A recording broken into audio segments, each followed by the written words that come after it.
नमस्कार दोस्तों, मेरा नाम है आकाश शुक्ला और आपका स्वागत है मेरे यूट्यूब चैनल पर। तो आज का ये मेरा पहला अर्निंग वीडियो है। 2 दिन मैंने काम कर लिया है पहले, पर क्या हुआ कि टाइम ही नहीं मिला मुझे। शुरू में ऐप समझने और राइड कंप्लीट करने में ही मेरा सारा ध्यान था, तो आप वीडियो नहीं बना पाया था मैं। तो आज मैं आपको अपने फर्स्ट 2 दिन की अर्निंग बता देता हूँ। तो मैं आपको पहले ही बता देता हूँ कि फर्स्ट 2 डेज़ जो है मैंने एज़ अ ट्रायल काम किया था, काम सीखने के पर्पज़ से। तो ज़्यादा टाइम तक तो मैंने काम नहीं किया था। मैंने कोई टाइम टू टाइम वाला काम नहीं था। ऐसे ही एक्सपीरियंस के लिए काम किया था। अब मैं आपको आगे के अपने जो डिटेल है बता देता हूँ। तो बात करते हैं 29 जून की। तो इस दिन मैंने टोटल 7 घंटे काम किया था, सुबह 10 से शाम को 5 बजे तक। और इन 7 घंटों में मैंने टोटल 5 राइड्स कंप्लीट की थी। तो इन 5 राइड्स में मैंने टोटल अर्निंग करी थी 1460 रुपये की, जिसमें मेरी गाड़ी राइड डिस्टेंस थी 96 किलोमीटर। और सुबह से लेकर शाम तक में मेरी गाड़ी टोटल चली थी 120 किलोमीटर। तो सीएनजी अप्रोक्स मुझे लगी 450 रुपये की। तो 1460 में से 450 कम कर लेते हैं तो नेट प्रॉफिट मेरा हुआ था इस दिन 1000 रुपये का। ठीक है। तो पहले दिन मुझे ओला ने बहुत अच्छी राइड दी थी, लंबी लंबी राइड दी थी। अवधपुरी से एयरपोर्ट 30-40 किलोमीटर की। तो मेरी 5 ही राइड्स में मुझे अच्छी अर्निंग हो गई थी। तो 7 घंटे काम किया मैंने 10 से 5 बजे तक। उसके बाद मैं अपने घर चला गया था। तो अब बात कर लेते हैं मेरे सेकेंड डे की अर्निंग की। तो 30 जून के दिन मैं सुबह 8 बजे ही निकल गया था अपने घर से। तो सुबह 8 बजे से लेके शाम को 8 बजे तक मैंने काम किया था। पर दोपहर में क्या है, मुझे अपने एरिया की राइड मिल गई थी, ड्रॉप लोकेशन मेरे घर के पास की थी। तो मैं अपने घर चला गया था, वहाँ मैं अपने खाना खा के सो गया था। तो 3 घंटा मेरा उसमें बर्बाद हो गया था, यानी टोटल मैंने यहाँ पे 9 घंटे काम किया। तो 9 घंटे में मैंने टोटल राइड्स कंप्लीट की थी 9।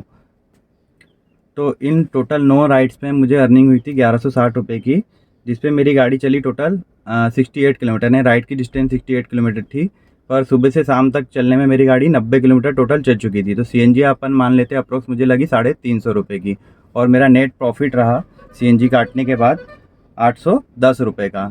तो हुआ क्या था यार कि 9 घंटे तो मैंने काम किया, पर एक बुकिंग जो मुझे रेलवे स्टेशन की मिली थी, तो रेलवे स्टेशन पे मुझे ओला ने 2 घंटे खड़ा करके रख दिया था खाली।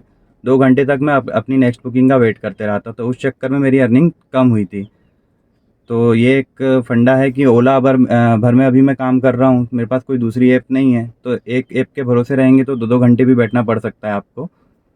तो कुल मिला के अगर मैं प्रॉफिट की बात करूँ अपने फर्स्ट 2 डेज़ की, तो मुझे 1800 रुपये का प्रॉफिट हुआ है। तीसरे दिन मैंने काम नहीं किया था, अपने पर्सनल काम निपटा रहा था मैं। उबर में भी मुझे अपनी गाड़ी लगानी थी, अटैच करनी थी। उस पे पर इशू आ गया, उसकी भी अपडेट मैं आपको दूंगा क्या दिक्कत आई मुझे। अभी इसमें टाइम लगेगा उबर में ज्वाइन करने में। इन ड्राइवर भी मैंने ज्वाइन कर लिया है, उस पर भी अगर आज मैं खाली रहा तो उस पर भी बुकिंग लूँगा। अब देखते हैं आज कैसा क्या रहता है, वो भी सारी अपडेट मैं आपको अब सारी वीडियो जो है मैं डिटेल में बनाऊंगा, राइट टू राइट वीडियो बनाने की कोशिश करूंगा। तो चलिए मैं आपको अपने फर्स्ट 2 डेज़ का एक्सपीरियंस भी बता देता हूँ कि एक नया ड्राइवर शुरू में क्या क्या गलतियाँ करता है जो मैंने की है। तो यार शुरू के दिनों में क्या होता है, आदमी थोड़ा हड़बड़ाहट में रहता है। जैसी ही राइड आती है हम देखते भी नहीं है कि राइड कहाँ की है कहाँ की नहीं है, और उसे एक्सेप्ट कर लेते हैं। हमारे मन में क्या चलता है कि हमें अपना परफॉर्मेंस अच्छा रखना है, एक्सेप्ट रेट अपना अच्छा बना के रखना है ऐप में, ताकि हमारी ऐप कभी ब्लॉक वगैरह ना हो या फिर हमको होल्ड पे ना रखे। पर होता क्या है यार, अपन कितना भी चाहें अपना परफॉर्मेंस जो है अच्छा इसमें रख ही नहीं पाते हैं। या तो ये ओला हमको खाली बैठा के रख देगा, नहीं तो बुकिंग कब देता है, जैसे अपन खाली खड़े हैं उसके बाद अपने को बुकिंग आ गई और अपन किसी ऐसे एरिया में चले गए जहाँ पे अच्छी बुकिंग्स है। तो वहाँ पे आप जब राइड पे चालू रहोगे, कस्टमर आपके पास बैठा है, तो आप पे बुकिंग की बुकिंग आते रहेगी और वो बुकिंग आप चाह के भी एक्सेप्ट नहीं कर सकते हो। तो वो बुकिंग भी काउंट होती है कि आपने वो बुकिंग्स एक्सेप्ट नहीं की है। तो आपका परफॉर्मेंस वहाँ भी डाउन होता है, यानी ना चाहते हुए भी आपका परफॉर्मेंस डाउन हो ही जाता है। 3-3 4-4 बुकिंग दे देता है राइड के दौरान ही, जिसको हम एक्सेप्ट कर ही नहीं सकते हैं। तो एक वो गलती होती है। दूसरी चीज़ मेरे साथ क्या हुआ कि एक राइड जो थी, मैं अपना कस्टमर को एयरपोर्ट लेके जा रहा था। अब कस्टमर ने ड्रॉप लोकेशन जो थी यहाँ पे राजा भोज इंटरनेशनल एयरपोर्ट है, और उसके पहले राजा भोज एयरपोर्ट जो था पुराना वाला भी था। तो उन्होंने अपनी ड्रॉप लोकेशन राजा भोज एयरपोर्ट डाल दी। अब मैं मैप के थ्रू चल रहा था। अब राजा भोज एयरपोर्ट राजा भोज इंटरनेशनल एयरपोर्ट से 4 से 5 किलोमीटर आगे है।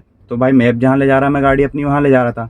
अब कस्टमर मुझे बोलता है कि आप कहाँ ले जा रहे हो। मैंने सर आपने जहाँ की ड्रॉप लोकेशन डाली है वहीं जा रही गाड़ी। नहीं बोले, मैंने एयरपोर्ट की डाली, आप गलत ले जा रहे हो, मेरे टाइम ख़राब कर रहे हो, ऐसा तो वैसा। मैंने कहा ठीक है सर। मैंने तुरंत गाड़ी मुड़ाई, मेरी पहली राइड ही थी वो।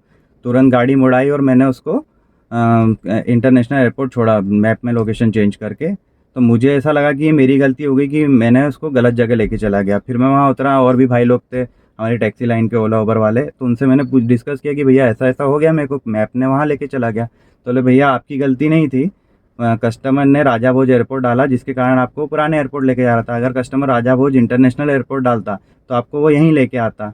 अब पर मेरा तो पहला दिन था, मुझे पता नहीं थी वाली बात। अब कस्टमर मेरे पे चढ़ने लगा कि यार ऐसा कैसा है वो। तो मैंने कहा सर सॉरी मेरी ही गलती है। उन्होंने बोला चलो ठीक है।